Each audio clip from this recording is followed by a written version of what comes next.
Hello, coucou à tous, c'est Karen sur la chaîne de Cas Concret. Je suis très heureuse de vous retrouver aujourd'hui pour un sujet un petit peu particulier. Vous le savez, je ne parle jamais de religion, je ne prends pas parti pour les religions puisque pour moi, les religions ont été créées par les humains, en tout cas détournées au moins par les humains.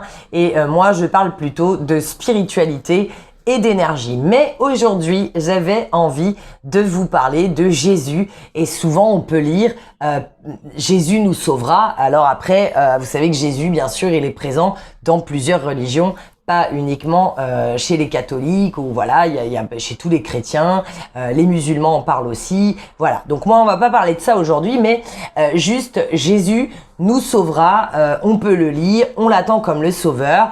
Et en fait, ce qui s'est passé, c'est que en fait, comme d'habitude, eh bien, métaphoriquement, tout ça a été perverti par l'ombre, puisqu'en réalité, le Jésus signifie je suis. Et ils ont enlevé le i, et ils ont enlevé le i. Pourquoi? Le i, vous le mettez entre le u et le s de Jésus, et vous pouvez bien lire ça. Il y a écrit je suis.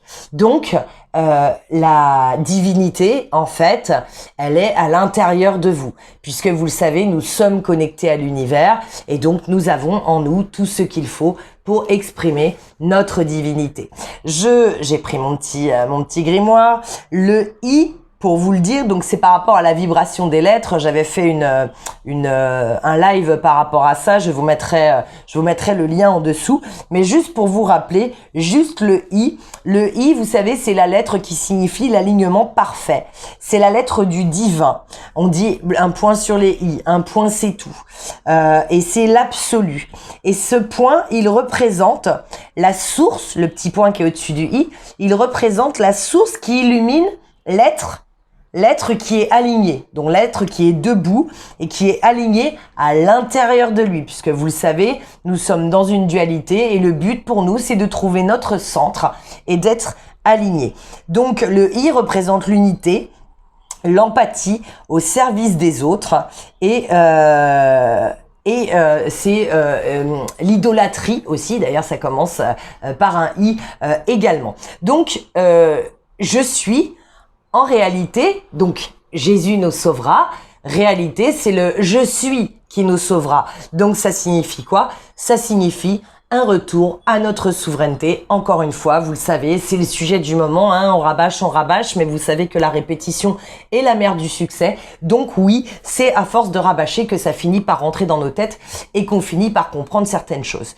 Donc aujourd'hui, comme l'ombre, vous le savez, pervertit tout et sème la confusion, eh bien, elle a aussi semé la confusion par rapport à ça. Donc moi, personnellement, cela n'engage que moi, mais je pense que Jésus ne s'appelait pas Jésus. Pour moi, Jésus était un prophète qui avait été effectivement illuminé, mais après, qui a été récupéré par la chrétienté pour... donc il y a des parties, bien sûr, il y a des vérités qui sont présentes dans la Bible, mais il y a aussi des parties qui ont été perverties pour, encore une fois, détourner le message, puisque, encore une fois, vous savez, l'ombre va pas faire l'inverse de la lumière, parce que sinon ça se verrait trop. Donc non, l'ombre sème la confusion. Donc elle met des vérités dans des mensonges dans des vérités, parce que c'est bien plus difficile de démêler le faux du vrai comme ça. Et si c'était tout l'inverse de la vérité, et ben là, ça se verrait. Si je vous disais, bah là, j'ai pas 5 doigts, j'en ai 10, vous diriez, elle est complètement jetée, celle-là, sur une main, elle a pas 10 doigts, elle en a 5. Donc je vais vous dire, oui, j'ai 5 doigts, mais peut-être que, en fait, à une époque, l'être humain, voilà, il y en avait que 4. Je dis n'importe quoi quand je dis ça, hein. Et puis, donc moi, comme je suis une humaine, en fait, est-ce que j'ai vraiment 5 doigts? Et puis peut-être que plus tard, on en aura 6, parce que j'ai vu qu'il y avait des malformations génétiques, où il y a des 6 doigts. Enfin, je vous donne un exemple bateau, mais c'est pour vous dire que quand on sème la confusion, on va toujours trouver des explications qui vont permettre, en fait, de semer le doute. Et quand on sème le doute, et ben du coup, ça permet de ne pas prendre parti. Et quand on ne prend pas parti, et bien finalement, ça veut dire qu'on prend parti, mais pas forcément pour la vérité ou pour ce qui va nous servir, nous. Donc, ce Jésus qui nous sauvera, c'est le je suis, c'est le retour à votre souveraineté. Donc en fait, quand vous attendez le sauveur Jésus, bah c'est quoi? Bah c'est vous, à l'intérieur de vous. Il faut vous sauver vous-même. Il ne faut pas attendre que quelqu'un vienne vous sauver. Et ce quelqu'un, même si c'est quelqu'un de votre famille, je sais pas, un sauveur qui vient des cieux, quelqu'un, votre voisin, un médecin si vous êtes malade, etc. Vous avez tout en vous pour pouvoir, vous avez tout le pouvoir en vous, mais on a voulu vous couper de ce pouvoir. Et notre vie actuelle fait tout pour nous couper de ce pouvoir. Il y a, je peux vous citer, les pesticides, le fluor dans le dentifrice, la contraception pour les femmes, donc bien sûr tout notre système de vie, le fait que notre terre soit de plus en plus polluée et que donc du coup notre organisme soit aussi pollué par tout ça. Tout est fait dans ce système de l'ombre, hein, ce système de ce mauvais, cette ombre. Tout est fait pour faire en sorte que nous soyons pollués et coupés de notre pouvoir. Moi-même, ça fait 8 ans que j'ai arrêté toute contraception et en fait, je suis en train, parce que je ne pouvais pas le savoir, puisque j'étais sous contraception comme la plupart des jeunes filles depuis mon jeune âge, parce que quand on a mal au ventre, allez hop là, c'est la pilule magique, allez hop, vas-y, on te colle sous pilule. Et aujourd'hui, enfin, on est en train de se réveiller et puis on est en train de se rendre compte que la pilule, c'est quand même de la saloperie qui a apporté plein de galères à plein de jeunes filles. Et donc, comment voulez-vous savoir qui vous êtes si en réalité, vous êtes en train de prendre, je parle pour les femmes là, du coup par exemple avec la contraception, une substance chimique tous les jours, vous avez l'impression que ça vous fait peut-être rien, mais en fait comment vous pouvez le savoir? Puisque en fait vous n'avez pas de moyen de comparaison. Pour savoir quelque chose, il faut pouvoir le comparer. Donc pour pouvoir le comparer, eh bien il faut expérimenter les deux états. Donc être effectivement, pour toujours l'exemple de la contraception, être sous contraception, et puis ne pas y être. Et en fait, depuis que je n'y suis plus, je me reconnecte à tout. Je me suis reconnectée à ma médiumnité, je me suis reconnectée à mon intuition, je me suis reconnectée à plein de choses. Et en fait, je suis en train d'halluciner de tout ça, parce qu'en fait, pour moi, à une époque, quand je voyais des gens qui avaient des dons, eh bien, je pensais que ces gens, c'était un peu des privilégiés, des élus, parce que eux, ils avaient un don. J'ai une bonne nouvelle pour vous, et je l'ai déjà dit dans d'autres vidéos, nous avons tous des dons. Simplement, c'est les petites choses qu'on va ingurgiter dans notre organisme qui nous coupent de ces dons. Mais nous en avons tous et ils sont différents. Et peut-être qu'il y en a pour un, pour certains, ils vont être plus médiums. Et puis pour d'autres, ils vont être plus guérisseurs. Donc il y en a, ils vont plus voir des choses qui vont être liées à vous. Et puis il y en a d'autres, et ils vont tout de suite savoir comment faire naturellement pour vous guérir d'une maladie ou pour vous débarrasser de certains maux MAUX qu'il y a à l'intérieur de vous. Donc aujourd'hui, quand j'entends des gens me dire que eux ils ont pas de dons ou que eux ils ont pas ceci ou que c'est que certaines personnes et que c'est pas cela, je leur dis non. Je ne suis pas d'accord avec toi parce qu'en fait, tu ne te connais pas.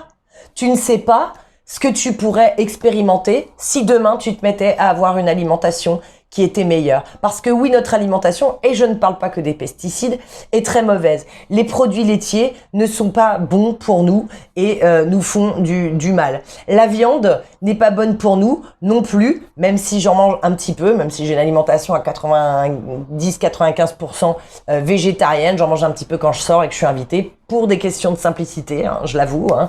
Mais je me suis rendu compte que déjà le fait de moins manger de viande m'avait reconnecté à plein de choses, m'avait reconnecté à la souffrance animale. Vous savez, quand on est totalement détaché de la souffrance animale, en réalité, ça veut dire qu'on est détaché aussi d'une certaine souffrance tout court.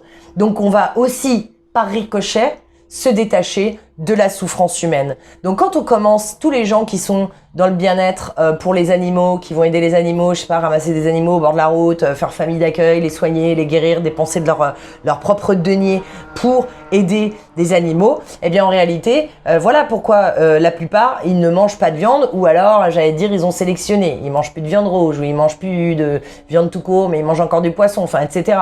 Mais c'est parce qu'ils y vont par palier, mais ils sont sur un chemin. Parce qu'en fait, se connecter à la souffrance animale et trouver normal que dans un monde où on peut choisir ce qu'on mange et manger autre chose et trouver ça normal, égoïstement, de faire souffrir des animaux qui sont élevés en batterie, etc.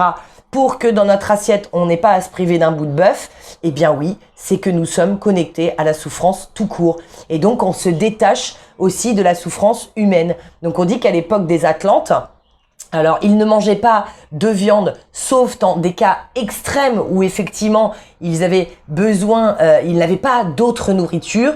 Et lorsqu'ils faisaient cela, la façon dont était abattu l'animal et les remerciements qui étaient faits à l'animal et les excuses de lui prendre sa vie étaient énormes. C'est pour tous ceux, enfin je pense que vous êtes nombreux à l'avoir vu, c'est comme dans Avatar. Rappelez-vous, quand il tue l'animal et qu'ils lui disent qu'il retourne à Ewa, donc à Gaïa en fait, à la terre, et qu'il remercie l'animal pour sa vie, mais il y a du respect derrière tout ça. C'est-à-dire que oui, ils en ont besoin peut-être pour manger, ou quand ils voient l'animal souffrir, bah, du coup ils abrègent ses souffrances pour pas que du coup ça génère des choses comme ça. Mais pareil, ils s'excusent, ils remercient et ils pleurent la mort de l'animal. Mais est-ce que nous on en est là ? Mais non, mais nous, on n'en est pas du tout là. On est même à un opposé par rapport à tout ça.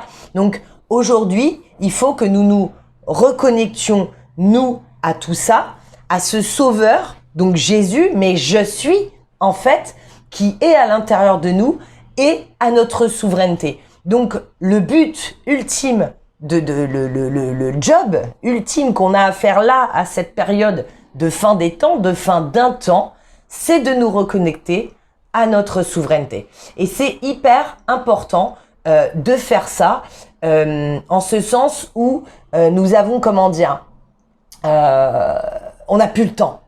C'est maintenant. Le temps est venu maintenant de refaire tout ça. Donc oui mes amis, Jésus nous sauvera, mais c'est je suis qui nous sauvera. Et donc y compris vous-même, vous allez vous sauver. J'ai le chat qui passe, hop, je lui fais une petite caresse en passant. Et donc, vous allez vous sauver vous-même et en vous sauvant vous-même, vous allez aussi porter attention à ce qui vous entoure, au monde qui vous entoure, qui est merveilleux, avec lequel vous ne faites qu'un et avec lequel vous êtes connecté et où il va falloir partir de toute cette souffrance, de tout ce goût du sang que nous avons à travers les souffrances que nous infligeons à la planète, aux animaux, à tout ça. Et je vous parle pas d'écologie quand je vous dis ça, parce que vous le savez que l'écologie est utilisée aussi pour nous manipuler. Et il y a plein de choses qui sont erronées et détournées dans l'écologie, même si, attention, je suis la première à faire attention aux déchets plastiques que je produis. J'ai arrêté les gels douche, je suis passée au savon. Je fabrique mes propres lessives, donc je réutilise des bidons plastiques au lieu de dégager des bidons plastiques. J'ai une fontaine à eau, donc j'ai des gourdes réutilisables. Donc ça fait des années que je n'ai plus de bouteilles d'eau que je vais jeter comme ça dans la nature. Enfin bref, j'ai fait plein de petits gestes comme ça pour pouvoir, oui, mon savon il est emballé dans un truc de plastique certes, mais et encore, je prends des savons artisanaux aussi. Mais je veux dire, même si vous achetez du savon comme ça qui est emballé dans le truc de plastique, ben ça sera toujours moins que votre gel douche que vous allez utiliser hyper vite ou la quantité de plastique qu'il va y avoir. Donc, vous pouvez vous prendre des décisions pour, et ça fait partie aussi de votre souveraineté, d'être responsable de vos choix, d'être responsable des choix que vous faites par rapport à votre impact sur la planète. On aura toujours un impact sur la planète, il faut pas se leurrer. Et Gaïa, elle nous nourrit. C'est notre mère. Vous le savez, quand une mère nourrit son enfant au sein, elle lui donne quelque chose. Donc, elle se laisse prendre quelque chose pour pouvoir laisser grandir cet enfant et qu'il se développe. C'est la même chose pour Gaïa. Gaïa, elle nous donne. Notre mère, la Terre, notre divine mère Terre, elle est généreuse avec nous. Elle nous donne des choses. Mais attention, faire les choses en conscience et se déplacer à pied parce que vous allez à 10 minutes au lieu de prendre votre bagnole. Puis alors là, en plus, ça tombe bien avec les pénuries qu'il y a, donc ça tombe très bien. Mais je veux dire, même avant, ça vous coûte quand même pas grand-chose. Donc je suis désolée, si vous ne le faisiez pas, bah ouais, je suis navrée de vous dire que c'est parce que vous êtes des feignants. Et puis donc, on peut toujours bien penser à l'humanité, ceci, cela. Mais il faut quand même, à un moment, avoir conscience des gestes qui sont simples à faire et qui peuvent quand même apporter beaucoup de choses aussi, parce que vous n'êtes qu'un petit grain de sable, mais je vous rappelle que la plage est faite de grains de sable, et donc si aucun grain de sable n'a de l'importance, eh ben, ces plages magnifiques n'existeraient pas. Donc bien sûr que chaque grain de sable a son importance, donc le petit grain de sable que vous êtes, eh bien ça a de l'importance ce qu'il fait. Voilà. Je vous remercie de m'avoir écouté jusqu'au bout. N'oubliez pas, le je suis nous sauvera.